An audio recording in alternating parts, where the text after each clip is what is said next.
Class 10 Hindi diary का एक पन्ना सीताराम सक्सेना राय।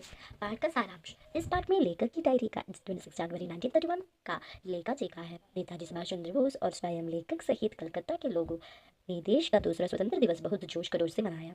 बंगाल के लोगों ने इसमें भाग लेने के लिए बहुत तैयारियां की। मखाने पर राष्ट्रीय झंडे फहराए, उत्साह नवीनता के साथ हर स्थान की सजावट की। काउंसिल की तरफ से नोटिस निकाला गया था कि मॉन्यूमेंट के नीचे ध्वजारोहण होगा व सभा होगी, जबकि ब्रिटिश सरकार के नोटिस के अनुसार यह सभा करना अपराध माना गया। बंगाल के लोगों ने इसे खुला चैलेंज मानकर हुए कानून भंग कर सभा की। पुलिस की बर्बरता और जुल्मों के बाद भी हजारों लोगों ने आज़ादी के महासंग्राम में हिस्सा लिया। इनमें बहुत बड़ी संख्या में औरतें भी शामिल थीं।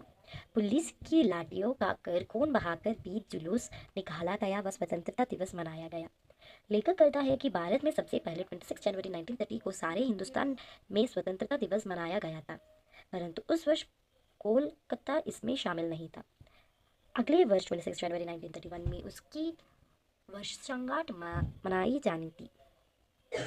इस वर्ष कलकत्ता में स्वतंत्रता दिवस मनाने के लिए काफ़ी तैयारियां पहले से की गई थी। खूब प्रचार किया गया, जिसमें 2000 रुपए खर्च किए गए। घर घर जाकर लोगों को समझाया गया। मखानों पर राष्ट्रीय झंडा फहराया गया। आम लोगों में उत्साह व नवीनता थी।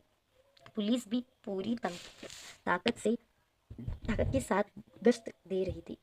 मॉन्यूमेंट के नीचे जहां शाम को सभा होने वाली थी, उस जगह को पुलिस ने सुबह 6 बजे से ही घेर लिया था।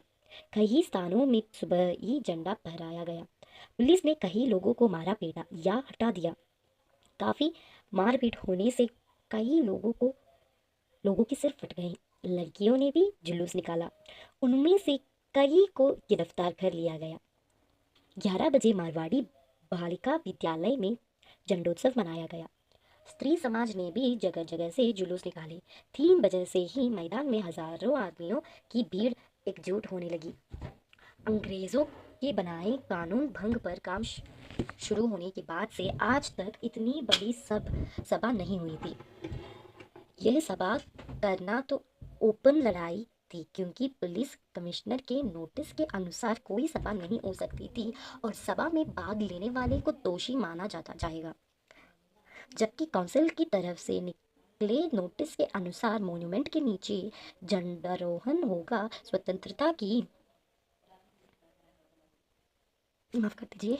जबकि काउंसिल की तरफ से निकले नोटिस के अनुसार मॉन्यूमेंट के नीचे झंडारोहण होगा, स्वतंत्रता की प्रतिज्ञा पढ़ी जाएगी, सर्वसाधारण की उपस्थित वहां होनी चाहिए। खुले चैलेंज था। पुलिस उन्हें भीड़ के अधिकता के कारण रोक नहीं सकी, तो उसने लाठीचार्ज शुरू कर दिया। सुभाष बाबू को व अन्य लोगों को लाठियों पड़ी, जिससे वे सब घायल हो गए।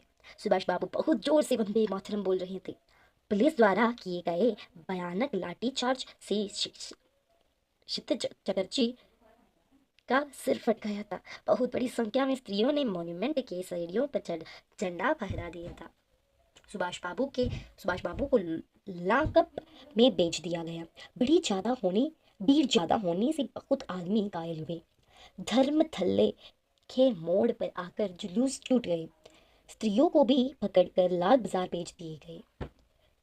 पुलिस का लाठीचार्ज भी चलता रहा। कई आदमियों को पकड़ जाया गया। 105 स्त्रियों को पकड़ा गई, जिन्हें रात को छोड़ भी दिया गया। कलकत्ता में पहले कभी इतनी स्त्रियों एक साथ गिरफ्तार नहीं हुई थी। बहुत से आदमियों की चोट लगने से हालत खराब थी। डॉक्टर दासगुप्ता उनकी देखरेख कर रहे थे। वह उनकी फोटो उतरवा रहे थे। कलकत्ता में उस दिन जो हुआ वह अपूर्व हुआ था। बंगाल और कलकत्ता के नाम पर लगा कलंक भी बहुत हद तक धुल गया था। अब एक विषय को ध्यान दीजिए बच्चों, इस सारांश में कई लोगों के नाम नहीं दिया गया। इस सारांश में कई लोगों के नाम नहीं दिया गया। सुभाष चंद्र बोस के साथ कई सहपाठियां भी थी, उसके नाम नहीं दिया गया है। इसलिए आप क्या कर दीजिए, एक आपका एनसीईआरटी टेक्स्ट बुक निकाल कर उसमें एक बार रिवाइज कर दीजिए। उसमें बहुत सारे इंपॉर्टेंट पॉइंट्स भी है। मैं अगली वीडियो में इंपॉर्टेंट पॉइंट्स आपको बता दूंगी। और आपको मैं अब सिर्फ पाठ का सारांश बताया था, जो एक टोटल समरी जैसा था। किसका भी नाम नहीं दिया गया, सिर्फ सुभाष चंद्र बोस और डॉक्टर दास गुप्ता के अलावा। आपको क्या करना है कि एक बार टेक्स्ट बुक पढ़ लीजिए, क्योंकि बहुत आसान होगा आपको। और मैं आपको पिछले और पिछले साल का बोर्ड क्वेश्चंस भी दे दूंगी, तो आपको अगली वीडियो तक वेट करना होगा। ठीक है बच्चों, धन्यवाद।